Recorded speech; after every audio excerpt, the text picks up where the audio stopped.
고정 질문에 대한 답변을 잘 들었습니다. 답변에 추가되는 부분이 있어서 보충 질문을 준비하였습니다. 보충 질문 시간이 너무 짧아 많은 내용을 담지는 못하였고 두서없이 적은 글이라 좀 듣기에 좀 질서가 없더라도 이해해 주시기 바랍니다. 앞서 2020년 3월 20날 중앙일보 취재 결과 파출소 폐쇄의 최종 책임은 고 변호사 측이 아닌 용산구청에 있었다라는 취재 보도가 있었습니다. 용산구가 파출소 존치를 위해 공원 부지를 매립하려 한 것은 맞지만 수용 보상을 통해서이고 당시 이런 식으로 파출소를 존치하는 것은 불가능했는데 왜냐하면 이게 공원녹지법 도시공원 점용 허가의 구체적 기준에 의하면 파출소는 소공원 안에 들어설 수 없는 시설이기 때문에 애당초 이것이 그런 식으로 존치를 한다는 것은 불가능했다는 것을 구청이 먼저 알았는지 또는 그 당시 알았는지 후에 일을 처리하면서 알았는지 그 문제일 뿐이라고 합니다.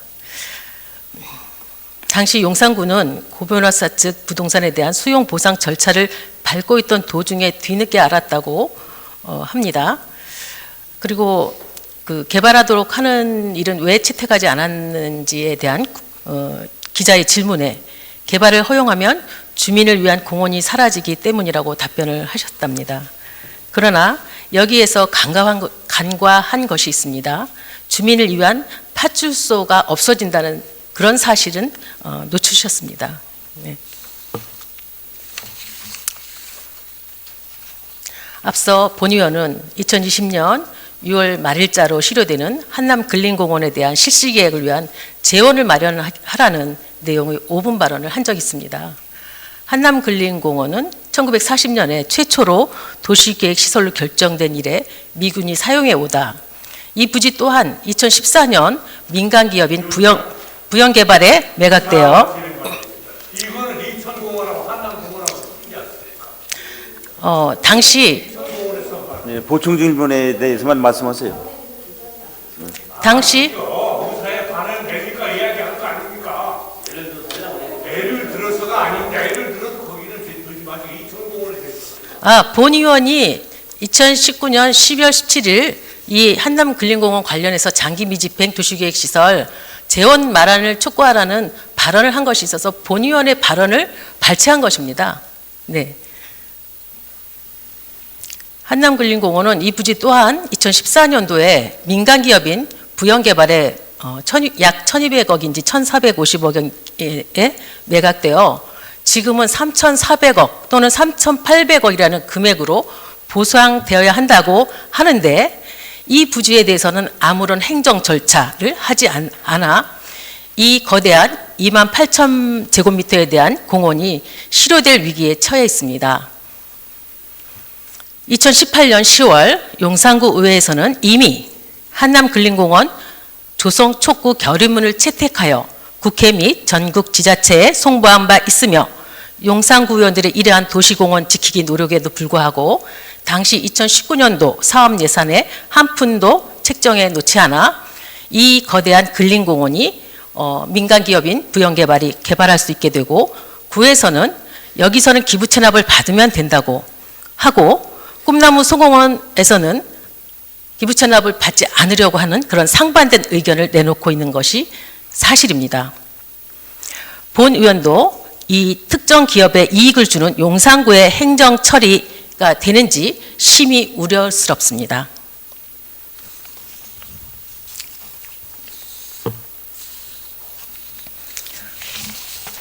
또한 아까 답변 중에 건물 등 철거에 대한 부분이 소송이 들어왔다고 말씀하셨습니다.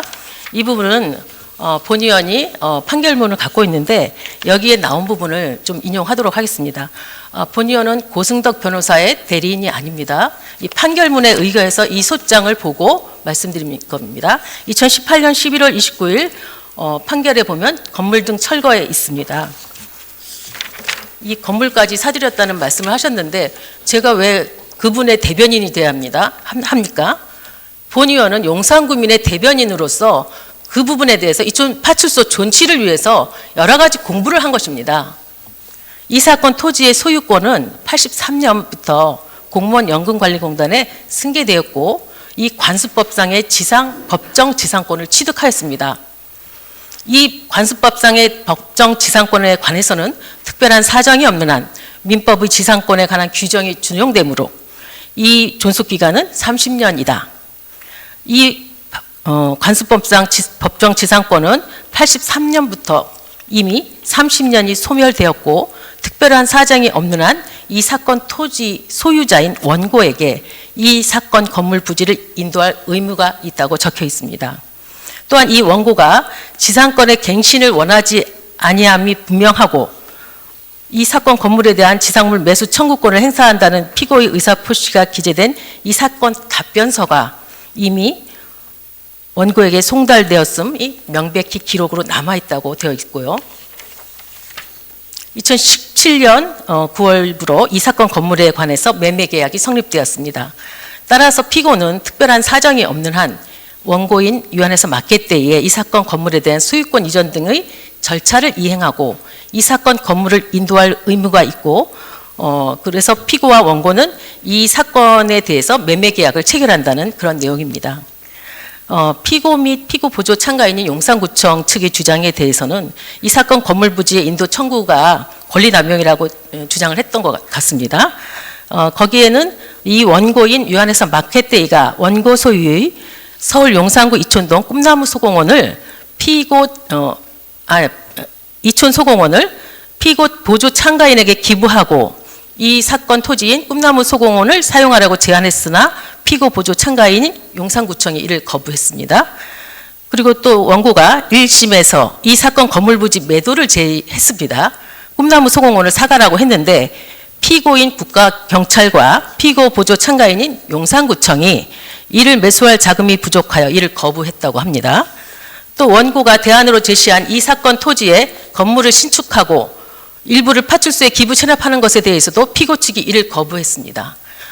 본의원은 이 부분에 대해서 왜 그동안 주민들에게 알려주지 않았고 그 유한회사 마켓데이 때문에 파출소가 나가게 되고 유한회사 마켓데이가 그것을 샀기 때문에 이 문제가 됐고 그동안 이 사람은 법적으로 보니까 정당한 절차를 해놓았고 본인의 그 토지에 다른 사람이 사용을 하고 있지 않습니까? 그것에 대해서 부당이득금을 청구한 것이 마땅하지 않습니까? 2007년도에 매입해서도 계속해서 파출소가 사용되고 있고 용산구는 공원으로 사용하고 있었습니다. 그것에 대해서 사용료를 내라는 그럼으로써 본인의 토지라는 것을 소유권을 주장하는 그런 절차인 것 같습니다. 그래서 그 패소함으로써 국가의 경찰에게 돈을 받고 또 용산구도 거액의 부당이득금을 배상하였습니다. 또 이 건물 등 철거 소송을 왜 했냐라고 주민들과 함께 간 자리에서 물어봤습니다. 팔 거면 용산구에 팔지 왜 그쪽에 팔았냐 했더니 이게 좀 전에 말씀드린 대로 30년 법정 지상권이 소멸되기 때문에 토지주에게 매각을 해야 되는 거고 그 본인은 그 건물을 살 필요가 없었다는 겁니다. 그렇게 본인이 매수하지 않으면 이 다시 지상권이 30년 이렇게 앞으로 연장되는 그런 상황이 발생해서 이거를 매수권, 지상물 매수권을 청구했다는 그런 답변을 주민들과 함께 있는 자리에서 들었습니다. 네. 또한 감정평가 결과를 보면 꿈나무 소공원, 이촌 소공원 둘 중 그 파출소가 있는 꿈나무 소공원이 약 450평인데 대지로 되어 있습니다. 근데 감정평가 보고서에는